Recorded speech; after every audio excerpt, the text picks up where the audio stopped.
ఒక ఏదైనా ప్రాపర్టీ కొనుక్కోవడం అంటే ఏదో ల్యాండ్ కావచ్చు, ఒక అపార్ట్మెంట్ కావచ్చు, ఇంకేదన్నా ఒక ఫిజికల్ అసెట్ కొనుక్కున్నప్పుడు అంటే జనరల్ పర్స్పెక్టివ్ ఎలా ఉంటుందంటే మిడిల్ క్లాస్ పర్స్పెక్టివ్, నేను ఒక ఇల్లు కొనుక్కుంటే నేను సెటిల్డ్, నా లైఫ్ సెటిల్ అయిపోద్ది అని పర్టికులర్ రియల్ ఎస్టేట్ ఆస్పెక్ట్లో.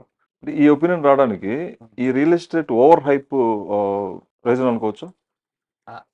హైప్ అంటే ఒకటి ప్రైస్ పరంగా, మ్మ్. ఇంకోటి ఎమోషనల్లీ యా కదా. మ్మ్. ఇప్పుడు మనిషి లైఫ్ లో సెటిల్ అయ్యాడంటే ఇల్లు ఉందని అడుగుతున్నాం కదా మనం. అవును. But First equal question. సొసైటీలో First ఉంది question. అవును. మ్మ్. మ్మ్. కాబట్టి రియల్ ఎస్టేట్ ఉంటే సొసైటీలో రెస్పెక్ట్ ఉంటుంది, మ్మ్. మనకు కూడా మ్మ్. ఎక్కడ కాన్ఫిడెన్స్ బిల్డ్ మ్మ్. ఉంటుంది కదా. మ్మ్. మ్మ్. సో కాబట్టి real estate plays a major role in one's life. Hmm. మ్మ్.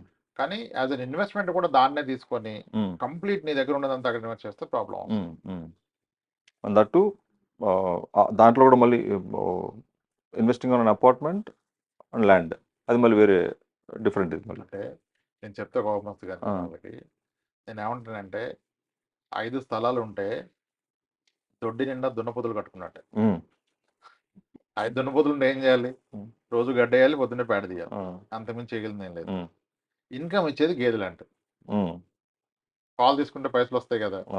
అంటే ఒక income, anything has to be income generating asset. Land లో నాకు అక్కడ ఒకటి ల్యాండ్ ఓకే, కానీ ప్రాబ్లం అక్కడ ఉన్నాయన్నీ అవే అంటే ల్యాండ్స్.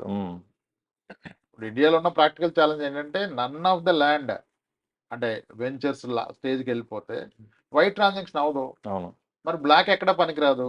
నువ్వేమో ట్యాక్స్ పేయర్వి, ట్యాక్స్ పే చేసిన మనీని తీసుకెళ్ళి బ్లాక్ ఏం చేస్తున్నావు? మళ్ళీ అదేమో నీ పిల్ల భవిష్యత్తుకి అంటావు, భవిష్యత్తుకి బ్లాక్ పని కదా, నీకు అర్థం అవుదా? అది పాయింట్. ట్రేడర్స్ వేరు, చాలా తెలివైన వాళ్ళు కొని పెంచి అమ్మి వాళ్ళు బిజినెస్, వాళ్ళు ట్రేడింగ్ కదా. ట్రేడింగ్ ఇన్వెస్ట్మెంట్ తేడా ఉంది రియల్ ఎస్టేట్ లో కూడా. లాజిక్ చెప్తారు కదా, మనుషులు జనాభా పెరుగుతుంది ల్యాండ్ పెరగదని లాజిక్ కూడా. జనాభా పెరగడం ఆగిపోయింది, అది కూడా అర్థం చేసుకోవాలి. ఫస్ట్ రియాలిటీ ఏంటంటే జనాభా పెరగడం తగ్గిపోతుంది. ఇప్పుడు మీరు చూస్తే ట్రెండ్స్ నెక్స్ట్ 20 years లో పాపులేషన్ తగ్గుద్దంట.